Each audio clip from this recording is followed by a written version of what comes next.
係呢個電影嘅導演，我叫陸西豪。Hello，大家好，我依係我係伍詠詩詩，我係飾演嘉琪。嚟啊！想問下有邊一位係我先講先，因為會議上我哋時間有限，所以暫時 cut 咗個 MO 啦。但係我相信你如果好中意套戲嘅，其實有機會睇翻我哋工作人員嘅，雖然我哋係好辛苦咁完成呢部戲。咁就想問下有邊個係第一次睇㗎？哦，OK，可唔可以訪問下你啊？你想點？好好睇。你最中意係邊一部分？你5個人團結嗰一刻。好，多謝你啊！佢戴咗你頂帽㗎。係啊，好靚啊！我都有戴。佢琴日我實好似認得佢。琴日我問佢，我問佢你中唔中意電競女孩啊？佢話中意，即係我話咦你睇咗啦？未。所以而家佢睇咗啦，咁原來係證實咗佢係中意嘅，咁非常好。咁仲有我哋仲有 Angela。仲冇聲啊 ！Hello， 大家好，唔好意思，啱去廁所。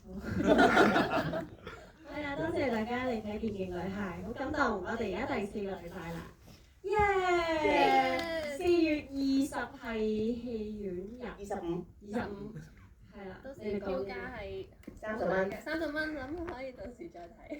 唔係點解佢哋會咁講咧？因為咧，其實咧每年咧香港政府都會支持一個叫戲院日嘅，咁戲院日咧就會所有戲價、所有嘅票價同埋所有嘅入場嘅戲都係30蚊一張飛。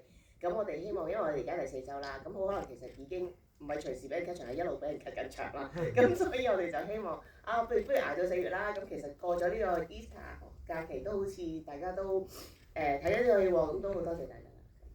非常感謝，希望又可以有一啲更加多好嘅口碑，咁我哋套戲又可以再上耐啲啦，因為都好努力同埋好用心咁樣去拍。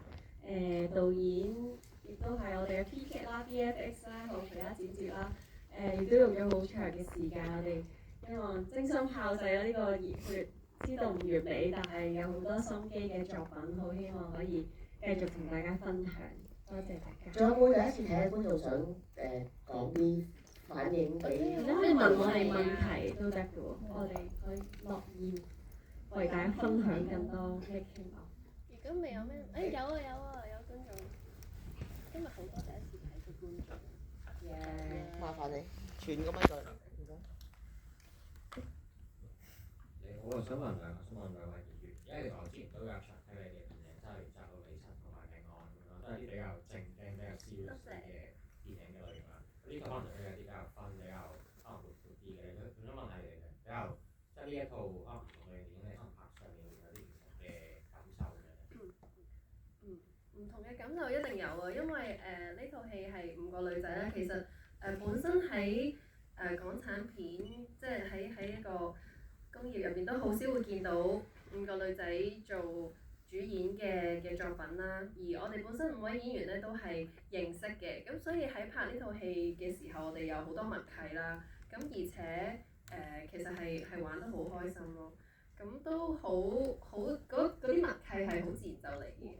咁就好，雖然係好辛苦啦呢套戲，咁都分享少少，因為呢套戲本身我哋首部劇情得500萬嘅 budget 啦，咁500萬係一個咩概念咧？就係有好多戲可能就係傾偈食飯嘅文戲咧，咁都起碼千幾或以上，咁所以我哋用呢個 budget 即係大家團隊都好熱血地想拍好多要玩 CG 係啦，咁即係時數好長啦，但係我哋即係成個 team，因為好多工作人員都係第一次拍呢個戲，咁所以有一種同平時我哋拍戲唔同嘅感覺，就係即係大家都好想即係嗰種真係好熱血咯，即係喺現場都感覺到嗰種好熱血嘅感覺。我都感受差唔多嘅。首先係一個爆肝之作啦，但我又爆得好開心，因為我哋係成日都好長中，然後喺裏面成日都胃痛啊，瞓得唔夠啊，跟住要互相提大家飲水，但係我哋幾個女仔之間都好互相照顧啊。咁所以我覺得呢個電影裏面有啲拍我哋友誼啊、嘈交啊嗰啲位，其實好真實地呈現咗我哋嘅 bonding。嗰啲女生嘅情義其實都好真實。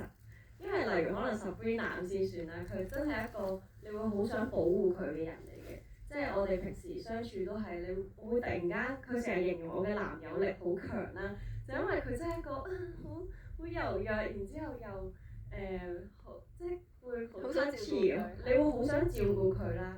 咁嘉琪佢嘅真人 CC 又係一個傻大姐咁樣嘅感覺啦，即係呢啲好多嘅交流係。嗰個係角色嚟嘅，新華呢個角色真係千夫所指嘅，成日都搞到啲人嘈交。但我真係唔係咁嘅，唉，真係平時好少同朋友嘈交。你搞到我唔知講緊乜嘢。係，所以呢啲 moment 就即係雖然係個角色嚟嘅，但係都有好大部分係我哋嘅5個女仔嘅 bonding 同埋我哋嘅友誼，好真實咁樣呈現咗喺呢個戲度咯。雖然啲題材唔同，但係對演員嘅工作其實都係好實咁樣做嘅，即係例如新華佢 seek 緊爸爸嘅 validation， 或者佢好希望家人支持佢，而佢當佢感受失敗嘅時候，嗰啲情感其實都係好實咁樣去經歷咯。所以有時候我覺得雖然 genre 唔同，但係嗰啲功課、嗰啲感受嘅 journey 都係好接近。咁導演咧，導演講下點解要咁樣拍電競女孩咧？其實點解要咁樣拍電競女孩？呢個諗法係其實我本身好想有一個古仔係即係拍一啲科幻嘅嘢啦。咁另外我自己因為女校長大，我對於女仔嘅感情係有一個好深嘅情意結嘅。咁當其時想 apply 呢一個首部劇情嘅時候，我就喺度諗啊，點樣可以將呢兩樣嘢結合起嚟咧？咁就係正正香港電競好蓬勃嘅時刻，嗰陣時有好多支女子電競隊，咁所以就有呢個諗法就係不如我哋寫一個女子電競嘅古仔，然後就可以穿插現實同埋遊戲啦咁。咁但係寫嘅過程中咧，我哋就開始發現其實香港嘅電競嘅狀態唔係我哋想象中咁蓬勃喎，亦都有疫情之後，亦都係好多所有嘅女子隊都解散晒啦。咁所以我其實就開始拷問一個問題就係我哋到底其實一個時代過去咗，或者一個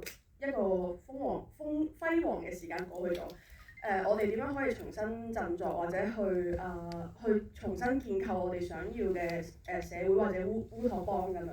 咁所以就變咗有電競女孩呢個故仔出現咗，就係呢班女仔佢哋除咗自己想勝利之外，其實佢哋都建構緊一個生態圈，去令到大家年輕人都可以感受勝利或者一個繼續戰鬥落去嘅氛圍咁樣咯。咁所以就有呢個故事出現咗。係。每一次聽你講，都覺得好好聽。之後觀眾想有問題啊？我想問導演，其實電影有一幕落in 望住個巴士，個巴士上嘅廣告係請支持香港運動員。係。呢一 part 係咁啱，真係咁啱緣分，定係你真係特登寫？我有問過呢個問題，因為咧真係排咗4年，跟住後尾我哋有睇final draft 嗰時，我就咦，我哋嗰時有即係張家朗係啊，同埋張家朗嗰時佢咧就係贏佢第一次奧運嘅啫。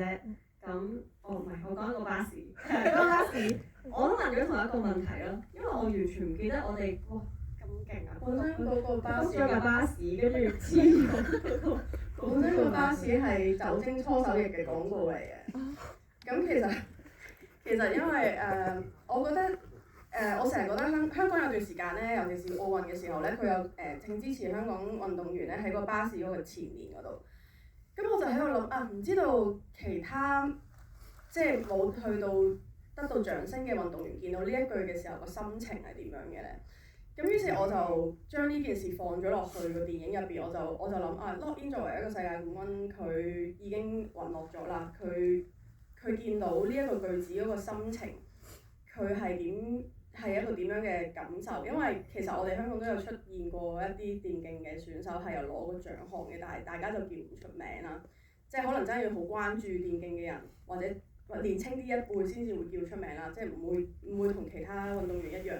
咁所以我就會覺得即係有種唏噓喺度。咁但係佢見到呢一個巴士，其中一個設計就係佢亦都想支持其他打電競嘅人，所以佢翻轉頭就去幫班女仔解決佢哋嘅問題咁樣咯。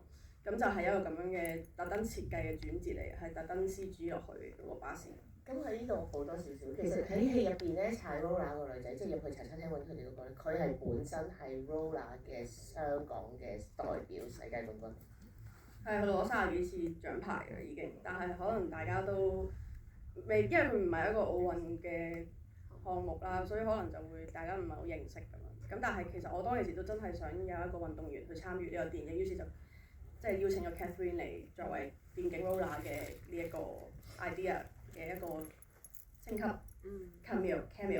我覺得都仲有個層次就係香港嘅 majority 都未視電競為一個競賽嘅項目，即係都覺得係 leisure， 即係 even 都可能喺韓國或者世界其實電競已經係好盛行，咁但係香港個氣候就都未即係將佢再落實成為一個運動，所以我諗都有一個咁樣嘅聯繫喺度。係啊，所以佢見到呢個就好感慨。好，咁我哋為咗記錄今日呢個正所謂父子假期嘅 moment，我哋同大家影張相啦，好冇？